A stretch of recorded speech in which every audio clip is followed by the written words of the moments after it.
Hi. Welcome to Spoiler Lab. Earth is on the brink of destruction because of humanity's activities. Aliens decide to save the planet from mankind by releasing billions of bugs upon the city, which consume an entire stadium in an instant. Today we will recap the 2008 movie The Day the Earth Stood Still. The year is 1928. Somewhere in the snow-covered Indian mountains of the Karakoram, a mountaineer is preparing his gear for a new ascent. Suddenly he spots a bright ray of light amidst the peaks and decides to find out what is going on. As he makes his way toward the source of the light, the climber discovers a luminous sphere that has been covered by a thin layer of ice. Curiosity overcomes him and he strikes the ice with a pickaxe. He is immediately enveloped in a bright light, which causes him to lose consciousness. After a while, the climber wakes up and notices that the sphere has disappeared and that a strange round mark has appeared on his arm. The camera takes us to the present. Astrobiologist Dr. Helen Benson gives a lecture on extraterrestrial bacteria at Princeton University. After class, the lab technician invites her to a party, but she refuses because certain extreme conditions await her at home. By these she means her young stepson Jacob, with whom she has a complicated relationship. At home, the boy refuses to eat healthy food and keeps playing video games. Helen is distracted by a phone call, where an unknown person specifies her residential address and informs her that a car is coming for her soon. Moments later, a police squad arrives at the woman's house and there is a knock on the door. The man in the suit tells Dr. Benson that the FBI needs her help. He requests to follow them immediately without giving any more information. Leaving Jacob in the care of her neighbor, the confused woman gets into the car. On the way, Helen persistently tries to find out why the FBI needs her, but the agents accompanying her do not know anything. However, the case is urgent, otherwise she would not have been escorted by several dozen police cars. The motorcade arrives at an airfield, where Dr. Benson boards a helicopter. There, escorted by the military, there are civilian people, who are just as unaware of the reason for their sudden abduction. Among them are assembled specialists from various fields, a nuclear physicist, an astronomer, a civil engineer. Those gathered are sure that they were not mobilized for exercises and that something extraordinary has happened somewhere. The scientists are taken to the Linwood Military Academy in New Jersey. Upon entering the building, the military asks everyone to surrender their cell phones, but Helen manages to hide her phone under her clothes. They are greeted by Dr. Michael Granier, who introduces them to the situation. An unidentified object from space is approaching Earth following an unconventional trajectory. According to preliminary calculations of the scientists, the object will inevitably collide with the planet, and due to its huge speed, it is impossible to shoot it down with missiles beforehand. Therefore, the government decided to form an emergency response team,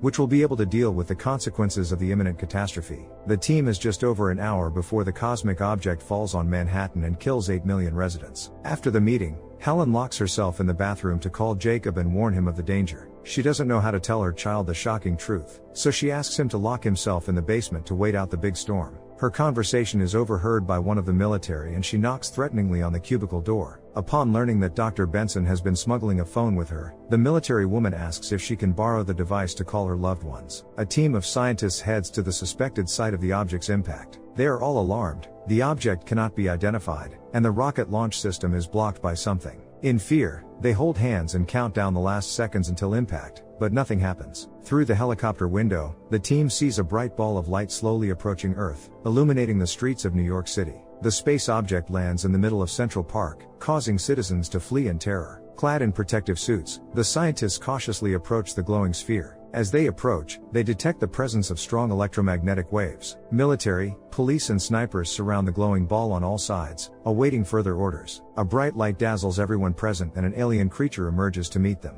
Helen, as if mesmerized, slowly approaches the alien and he extends his hand to her. The woman reaches out to him in return, but at that moment a shot is fired and the alien visitor falls senseless into her arms. Suddenly a huge creature appears out of the light and incapacitates all machinery. There is a terrible ultrasonic sound that stuns all living creatures. The creature reaches for the wounded alien, but he stops it with a single gesture. The biological robot immediately freezes and shuts down, and the terrestrial equipment goes back to normal. The wounded alien guest is rushed to a military laboratory. The medics are at a loss as to how to treat the alien, since they know absolutely nothing about his physiology. They lose precious time and the creature gets worse. Helen advises them to bring in a surgeon to remove the bullet from the patient's body. When the surgeon intervenes, the gray and stringy tissue begins to crack and separate from the alien's body. After removing the entire outer layer, the medics discover that the creature looks very much like an ordinary human being. After the operation, the alien is placed in a special protective capsule, where his condition continues to be monitored. The patient's vitals rapidly recover and he regains consciousness. At first the alien panics, but when he sees Helen in front of him, he calms down. She assures the alien that he is in no danger. Meanwhile, the alien visitor has already assumed full human form and looks exactly like the mountaineer from 1928. He is confusedly repeating Dr. Benson's words, as if memorizing them.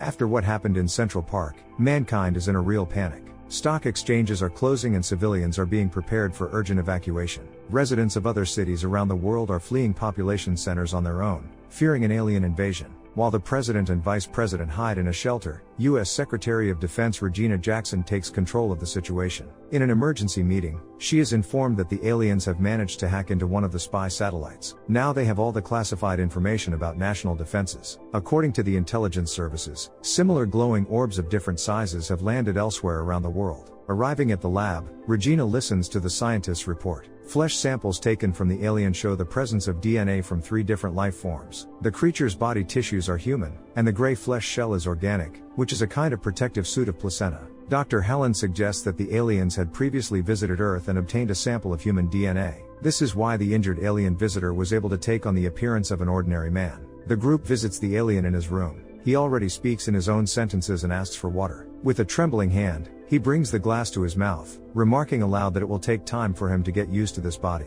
Those present look at each other at a loss, unsure of how to conduct a dialogue with the alien. Jackson decides to speak to the alien first and asks about his intentions, but gets no answer. Then Helen asks him to tell her about himself and his name. The alien introduces himself as Klaatu and says that he is a representative of a group of civilizations. The alien asks to convene a special UN meeting where he plans to speak, but Regina refuses him. After speaking with the alien, Regina orders him to be injected with truth serum and sent to a safer location for interrogation. Scientists believe that Klaatu will be the most important discovery in human history and do not want to hand him over to the Secret Service. However, the Secretary of Defense is adamant and believes that a representative of an extraterrestrial civilization poses a great danger to humanity. She intends to get as much information out of him as possible about his goals on this planet. Dr. Granier gets into an argument with Regina, but they are interrupted by Helen. She assures them that she will personally inject the alien and perform all the necessary tests. The FBI agent hands her an ampule of truth serum, but she stealthily takes an ampule of regular saline from the shelf. Regina tells Klaatu that he will be transferred to a more secure location.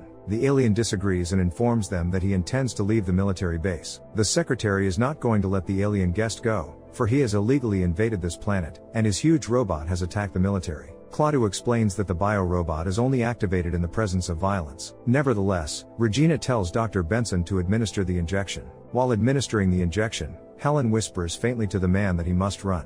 After the procedure, the doctor is immediately taken away by the military, and Klaatu is chained to a chair and taken to a room with a lie detector. The agent asks him a series of control questions and monitors his readings on a monitor. At some point, Klaatu reprograms the lie detector and the agent is electrocuted. The alien takes control of the man's mind and learns from him how to get out of the military base. After getting all the necessary information from him, the alien puts on the agent's suit. Using his ability to control Earth's electronics, he learns the location of the guards and stuns them all with ultrasound. An alarm goes off, but Klaatu manages to leave the building quietly. In the general commotion, Helen steals a sample of the alien's flesh. Upon learning of Klaatu's escape, Regina orders the use of all available resources to capture the fugitive. The alien arrives at the train station, where there is complete chaos due to cancelled departures. Being 1/3 human, Klaatu is hungry, so he uses his powers to get a free sandwich from a vending machine. The man then observes with interest the aggressive behavior of the people in the lobby of the train station. Suddenly he becomes ill and secludes himself in the bathroom, where he notices that red fluid is leaking from his bullet wound. Because of the vulnerability of the human body, the alien faints. At Helen's house,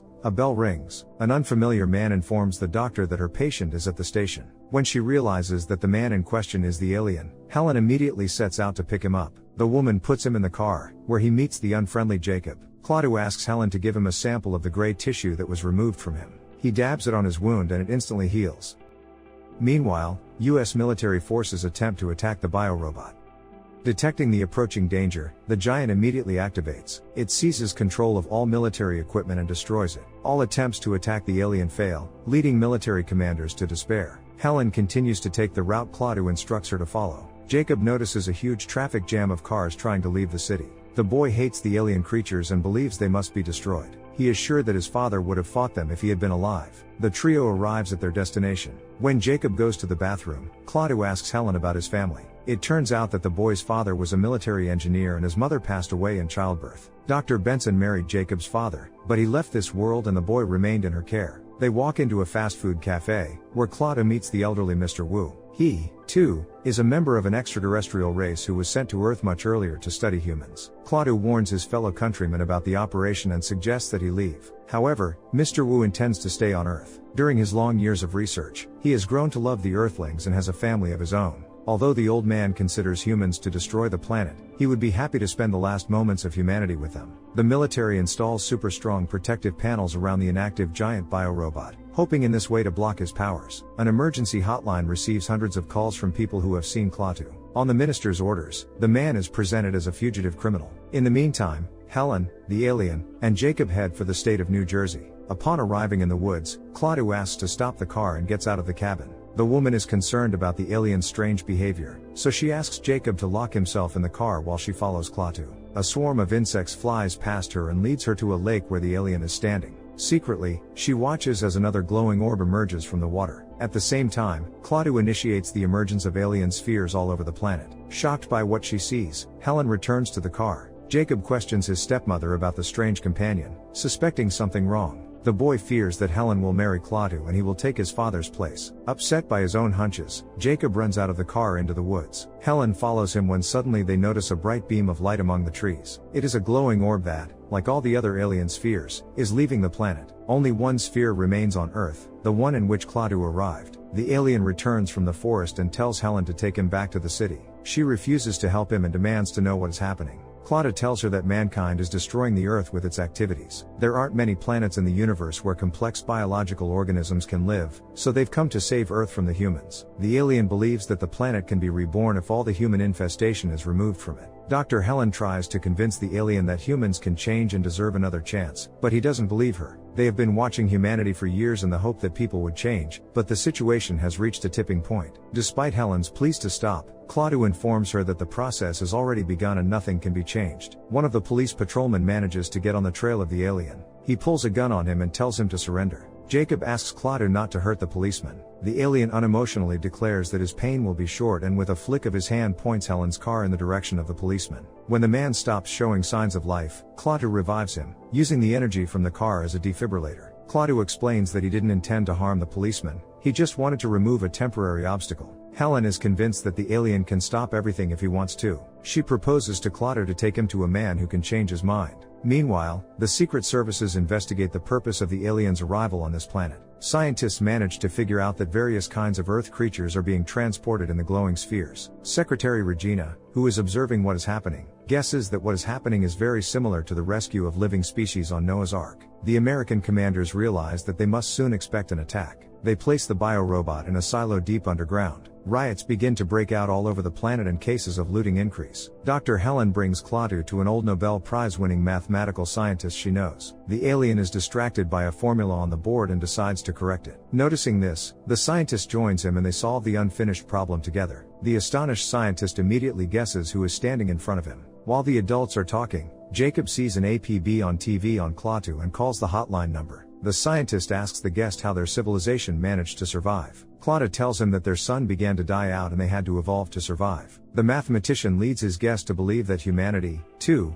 is capable of change, being on the brink of extinction. The scientist's words make the alien think, but his thoughts are interrupted by the appearance of Air Force helicopters. Klaatu, Helen and Jacob leave the scientist's house in a hurry. In parting, he advises Dr. Benson to change the alien's mind not by argument, but by action. The trio tries to hide from the military in the woods. Jacob stops in an open clearing and begins shouting and waving his arms to attract the attention of the helicopters. The boy confesses to his stepmother that he is the one who called in the SWAT team, because that is what his father would have done. Emotionally, Helen says that his father is no longer around, which brings the boy to tears. Suddenly one of the soldiers grabs Dr. Benson and the helicopter immediately flies back to base. The other two helicopters spot Klaatu and prepare to fire on the target. Using his powers, the alien stuns the pilots and crashes the helicopters into each other. Jacob flees in fear into the woods, fearing that the alien may want revenge. Catching up with the boy, Klaatu saves him from falling into the river. The alien convinces the child to follow him. When Helen is taken to the headquarters, she asks the Secretary of Defense to let her go. Somehow Klaatu listens to her and only she can stop him and prevent a disaster. In the meantime, special forces are experimenting on the giant biorobot at the military base. In an attempt to pierce its armor, one of the diamond drills breaks. Inside the crack, metal insects form and multiply at an enormous rate. Soon the giant alien begins to disintegrate into millions of small particles, which turn out to be bug-like nanorobots. They instantly devour everything around them and turn everyone on the military base to dust. The military reports back to Regina about the situation. The nanorobots are impossible to destroy. The missiles launched at them only increase the number of the alien bugs. Having broken out, they have formed a huge cloud that moves in all directions and destroys everything in its path. Realizing that military force is powerless against such a threat, the Secretary of Defense agrees to release Helen to negotiate with Klaatu. Her scientist friend Michael Granier is summoned to her aid. The alien brings Jacob to a woodsman's cabin and lets him call his stepmother. The boy asks to be taken to Helen and suggests a safe place to meet. On the way to his destination, Jacob admits to the alien that he no longer wants to destroy him. The man begins to question his beliefs and the need to destroy humanity. The boy brings the humanoid to a cemetery where his father is buried. He desperately asks Klaatu to resurrect his father, as he did earlier with the patrolman. However, the alien visitor's abilities are useless here. Frustrated, Jacob tells the alien to leave. Helen runs up to the boy and calms him down. Watching the emotional family reunion, Klaatu is finally convinced that humanity has a positive side and recognizes that humans deserve another chance. But to do so, they need to change themselves and alter their way of life. The cloud of nanorobots is rapidly approaching New York City, eating up a huge stadium in a matter of seconds. Despite Regina's pleas to resolve the situation through peaceful negotiations, the President of the United States orders her to resume military action. Helen, Jacob, Klaatu, and Michael rush to Central Park, to the only sphere left. They burst through the roadblocks, yet the military does not go after them, but quietly lets them pass on. As they approach the sphere, the foursome notice that the park is deserted and all the military and scientists have been removed. They are immediately attacked by the Air Force, which opens fire on the alien orb, executing the orders of the Secretary of Defense. Michael passes away and the others find themselves surrounded by a cloud of nanorobots. Klaatu says the three of them need to get to the orb, but the bug cloud is already flying toward it. Klaatu helps Helen and Jacob hide under the bridge. However, the destructive bugs have managed to penetrate Dr. Benson and the boy's body and begin to slowly eat away at them from the inside. Jacob's nose begins to leak red fluid and he loses consciousness. Helen begs Klaatu to at least save the child. The alien saves them both by removing the insects from their bodies and placing them in his own body. Klaatu confirms the old scientist's words, humans are capable of change when on the edge of the abyss. Throwing a farewell glance at Helen and Jacob, he emerges from hiding and makes his way through the cloud of nanorobots to the sphere. Klaatu touches the glowing orb, resulting in the destruction of all the bugs. However, along with this, all Earth technology also goes out of commission. Cities are plunged into darkness and life on the planet comes to a standstill. Klaatu considers this a just price for humanity for the damage they have done to Earth. The alien leaves the planet, giving humans one last chance to correct their mistakes. So what did you think of this movie? Leave it in the comments below, and if you liked the video please like and subscribe for more movie recaps. See you next time.